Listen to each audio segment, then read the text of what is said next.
ये घटना 13 अप्रैल 1919 की है, जो कि जलियांवाला बाग में हमारे तमाम हिंदुस्तानियों पर गोली चलाई गई थी अंग्रेजों की हुकूमत के तहत। जलियांवाला कांड ये भारतीय इतिहास का वो स्याह पन्ना है जिसने सब कुछ बदल कर रख दिया।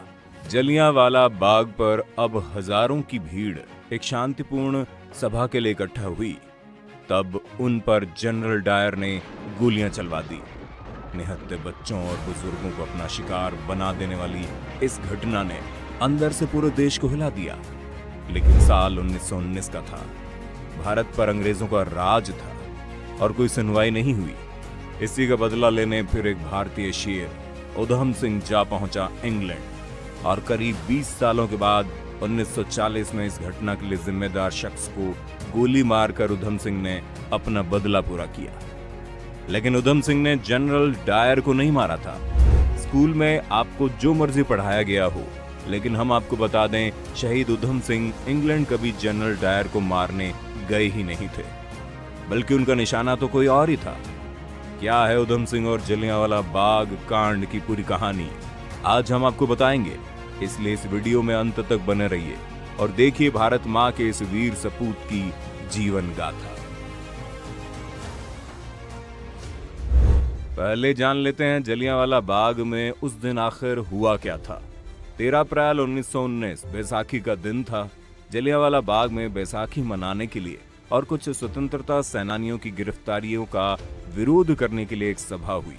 सभा पूरी तरह शांतिपूर्ण थी, लेकिन उस वक्त ब्रिटिश सरकार के एक ऑर्डर के तहत सभी सभाओं पर बैन लगा दिया गया, जिस वजह से वहां पर सेना पहुंच गई। सेना का नेतृत्व कर रहे जनरल डायर ने सबसे पहले बाग से बाहर निकलने के रास्ते पर अपने सिपाहियों को खड़ा कर दिया और उसके बाद बिना कोई वार्निंग दिए उस जमा भीड़ पर गोलियां बरसानी शुरू कर दी।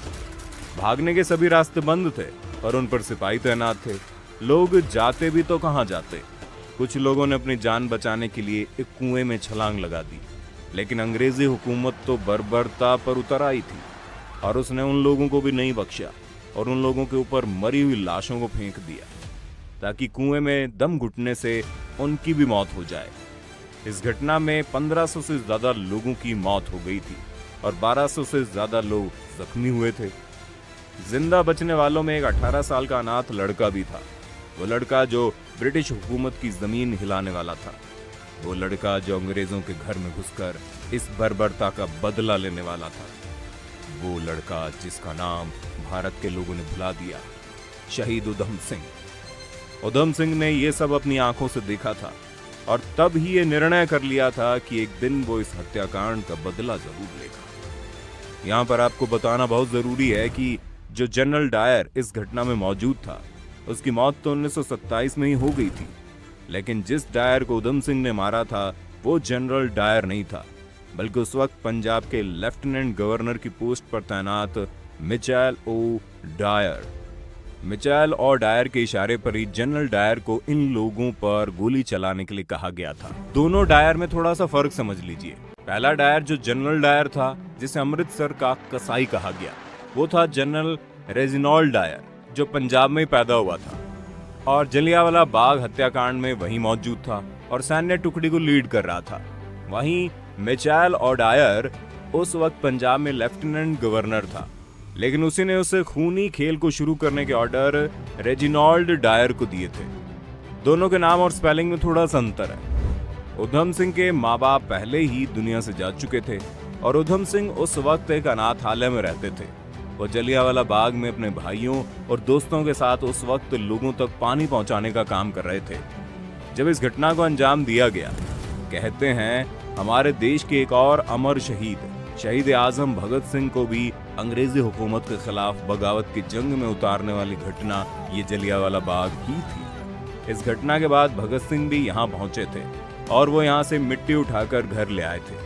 उधम सिंह भी भगत सिंह की जिंदगी से काफी प्रेरित थे। इस घटना के कुछ समय बाद उधम सिंह ने अनाथालय छोड़ दिया था और वो कुछ वक्त अमेरिका में रहे, लेकिन जब उन्हें वहां बब्बर अकालियों के अंग्रेजों के खिलाफ चल रहे संग्राम के बारे में पता चला तो वो लौटकर भारत आ गए। इसी बीच वो एक पिस्तौल भी स्मगल करके वहां लाए। जिसके बाद पकड़े जाने पर उन्हें कुछ वक्त के लिए जेल में भी रहना पड़ा। लेकिन उधम सिंह का मकसद हमेशा से साफ था, बदला। 1940 आते आते डायर रिटायर हो चुके थे और भारत छोड़कर वापस इंग्लैंड लौट गए थे। उधम सिंह भी इस हत्याकांड का बदला लेने के लिए इंग्लैंड पहुंच गए, पर रास्ता इतना आसान नहीं था और डायर तक पहुंचना कोई आसान काम तो था नहीं, इसलिए उन्हें इसके लिए काफी लंबा इंतजार करना पड़ा। काफी वक्त तक वो वहां रहे और एक दिन उन्हें खबर मिली कि एयर ईस्ट इंडिया एसोसिएशन द्वारा आयोजित एक मीटिंग में स्पीच देने के लिए शरीक वो होने वाले हैं। यहाँ पर ब्रिटिश तंत्र के कई और जरूरी लोगों का भी जमा होना संभावित था। इसलिए 13 मार्च 1940 को उधम सिंह अच्छे से एक अंग्रेज की तरह कपड़े पहने हुए वेस्टमिनिस्टर के कैक्सटन हॉल पहुंच गए, जहां पर ये मीटिंग होने वाली थी। हॉल में जाने से पहले उन्होंने अपनी रिवॉल्वर एक किताब के अंदर छुपा ली थी और वो उसे अंदर ले जाने में कामयाब रहे। जब वहां डायर के स्पीच की बारी आई तो डायर उठकर स्टेज पर जा ही रहा था कि तभी उधम सिंह ने एक के बाद एक 6 गोलियां चलाई, जिनमें से 2 गोलियां डायर को लगी और एक तो उसके दिल के आर पार हो गई, जिसकी वजह से इसकी मौके पर ही मौत हो गई। इस गोलीकांड में कई और ब्रिटिश अधिकारियों और राजनेताओं को भी कई चोटें आई और उसके बाद भीड़ की नजर गर्व से फूले उधम सिंह पर पड़ी। उधम सिंह भगत सिंह को न सिर्फ अपना हीरो, अपना गुरु मानते थे, जिस वजह से भगत सिंह की तरह वो मौकाए वारदात पर वहां से भागे नहीं, बल्कि उन्होंने वहां अपनी गिरफ्तारी दी। गिरफ्तार होने के बाद उन पर मुकदमा चला और क्योंकि अब दुनिया भर में उधम सिंह का नाम पहुंच गया था, इसलिए उधम सिंह की तरफ से केस लड़ने के लिए वीके कृष्णा मेनन आगे आए। वीके कृष्णा मेनन बाद में आजाद भारत के यूएन में एम्बेसडर भी रहे और नेहरू कैबिनेट में रक्षा मंत्री भी। हालांकि उस वक्त नेहरू और गांधी दोनों ने ही इस घटना को गलत ठहराते हुए उधम सिंह की निंदा करते हुए इसे एक बेवकूफाना हरकत बताया था।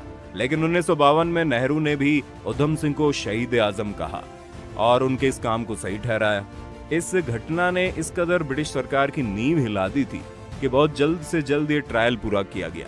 ट्रायल के दौरान उधम सिंह ने जेल में 42 दिन की भूख हड़ताल भी की और इस हड़ताल को तोड़ने के लिए इन्हें जबरदस्ती खाना खिलाया गया।